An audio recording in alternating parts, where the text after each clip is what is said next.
আপনার এই ইলম সম্পর্কে আল্লাহ পাক রব্বুল আলামিন জিজ্ঞাসা করবেন।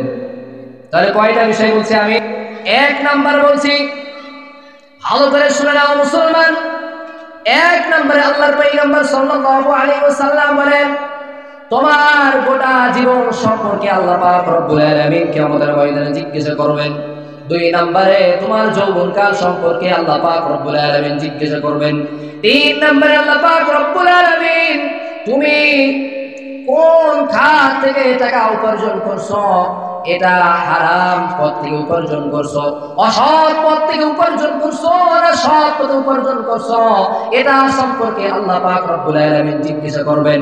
চার নম্বরে যেই টাকাটা উপার্জন করছো, এই টাকাটা ভালো কাজে ব্যয় করছো না খারাপ কাজে ব্যয় করছো, এটা সম্পর্কে আল্লাহ পাক রব্বুল আলামিন জিজ্ঞাসা করবেন। পাঁচ নম্বরে যেই ইলম তুমি জানছো, যা কিছু শিখছো, এই মোতাবেক তুমি আমল করছো কিনা, এটা সম্পর্কে আল্লাহ পাক রব্বুল আলামিন জিজ্ঞাসা করবেন।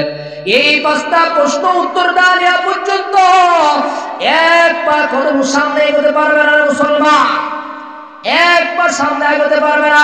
এখন চিন্তা করো, দুনিয়ার জমিনে যা কিছু হায়াত, কারোর যদি 40 বছর যেয়ে থাকে, কারোর জন্য 50 বছর যেয়ে থাকে, কারোর বছর 60 বছর জিন্দেগি যেয়ে থাকে, বাদ বাকি জিন্দেগিটা তুমি কিভাবে সুন্দর করতে পারো সেই ফিকিরের মধ্যে থাকো।